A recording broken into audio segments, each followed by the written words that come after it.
हिंदुस्तान में काम करने वाली जितनी भी विदेशी कंपनियां हैं, सभी एक कानून का उल्लंघन करती हैं। उनके साथ एक समझौता होता है सरकार का, जिसको आप सब जानते हैं, मेमोरेंडम ऑफ अंडरस्टैंडिंग कहते हैं।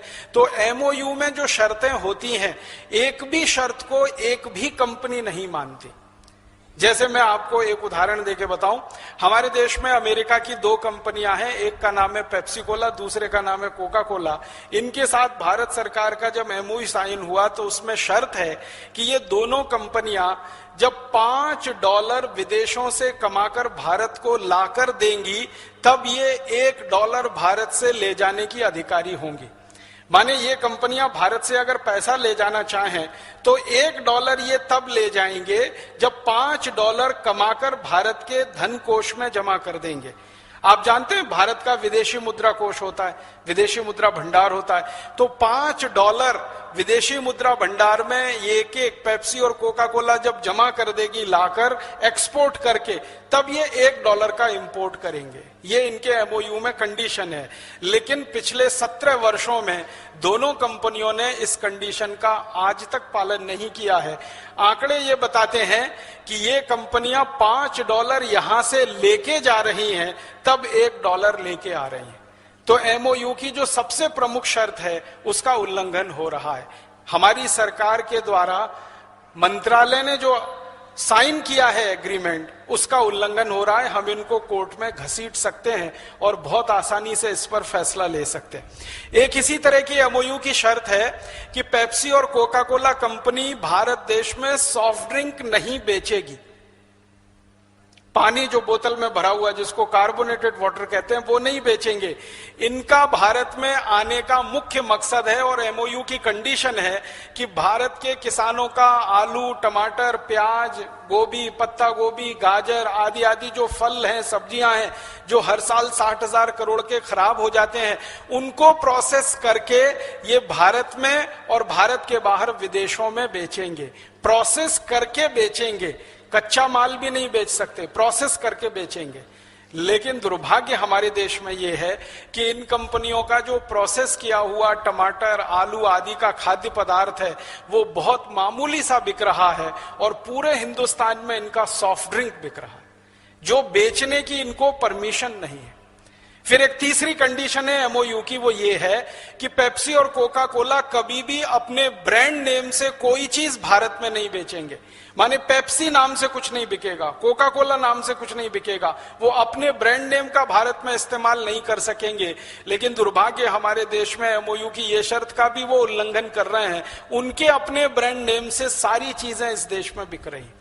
फिर एक एमओयू की शर्त है जो बहुत महत्व की है कि पेप्सी और कोका कोला वाले कहीं भी फैक्ट्री लगाएंगे और वहां अगर पानी की जरूरत उनको पड़ेगी, मान लीजिए साल में एक फैक्ट्री को 10 लाख लीटर पानी की जरूरत पड़ती है, तो पहले वो 10 लाख लीटर बारिश का पानी जमीन के नीचे डालेंगे, जिसको रेन वाटर हार्वेस्टिंग कहते हैं, तब वो 10 लाख लीटर पानी निकालकर इस्तेमाल कर सकेंगे।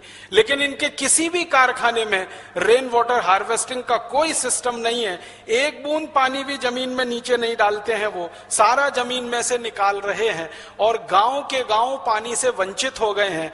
अगर यहां राजस्थान के कोई न्यायविद आए होंगे तो उनके लिए मैं कह रहा हूं, आप एक छोटी सी टीम बनाइए, जयपुर के पास एक गांव में जाइए, उस गांव का नाम है काला डेरा।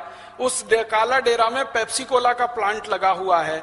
उन्होंने पिछले 4-5 साल में पानी इतना निकाल लिया है जमीन से कि काला डेरा गांव के आसपास के 50 गांवों का पानी सूख गया है।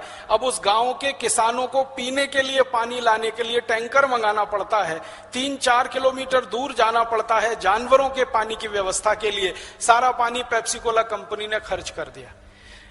ऐसी एक नहीं, बहुत सारी शर्तें हैं। एक शर्त यह है कि पेप्सी कोला और कोका कोला कंपनी भारत में आएगी, एक भी व्यक्ति का रोजगार अगर उनके कारण जाएगा तो कंपनी की जिम्मेदारी होगी, माने वो किसी को बेरोजगार नहीं कर सकते। लेकिन इन दोनों कंपनियों ने भारत में आकर क्या किया, हमारे देश के जो स्वदेशी बॉटलिंग प्लांट थे, आपको मालूम है एक कैंपा कोला हुआ करता था, एक 777 हुआ होता था, एक फेंटा हुआ करता था, तो ये स्वदेशी बॉटलिंग प्लांट थे सॉफ्ट ड्रिंक्स के। इन सबको टेक ओवर किया, पेप्सी और कोका कोला ने खरीदा, फिर इनमें से हजारों कर्मचारियों को बाहर निकाल दिया और बहुत थोड़े से कर्मचारियों के साथ उनका अब बॉटलिंग प्लांट चल रहा है।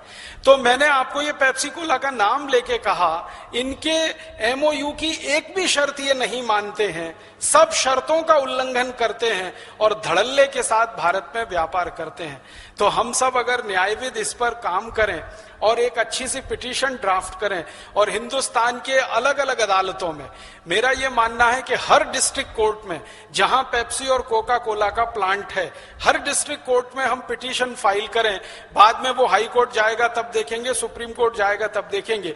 हर जिला अदालत में ये पिटीशन फाइल हो जाए और एक साथ भारत के 680 जिलों में पिटीशन आ जाए, तो पेप्सी और कोका कोला वालों की नींद हराम तो हम कर ही सकते हैं। हिंदुस्तान से उनको भगाने की रास्ते तो खोल ही सकते हैं। उनको पता क्या चल जाएगा कि संसद में बैठे हुए 545 एमपीज जो आज तक उनका समर्थन कर रहे हैं, अब उससे बड़ी ताकत हिंदुस्तान के जिलों में खड़ी हो गई है, जो इनकी खाट खड़ी कर देंगे या इनकी जड़ खोद देंगे।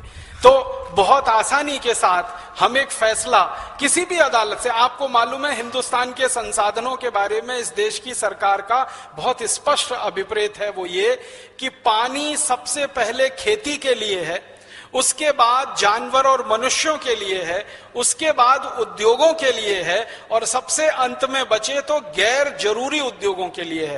पेप्सी और कोका कोला का जो सॉफ्ट ड्रिंक है वो हमारे देश की परिभाषा के अनुसार गैर जरूरी है, अननेसेसरी इंडस्ट्री है। उसके लिए पानी तो सबसे अंत में है। सबसे पहले पानी खेती के लिए, दूसरे नंबर पर हमारे और जानवरों के पीने के लिए, और उसके बाद इंडस्ट्रीज के लिए, और इंडस्ट्रीज में भी एसेंशियल इंडस्ट्रीज के लिए पहले, नॉन एसेंशियल्स के लिए सबसे अंत में। तो पेप्सी कोक की इंडस्ट्री नॉन एसेंशियल है, हम इनको आसानी से अदालत में खड़ा कर सकते हैं।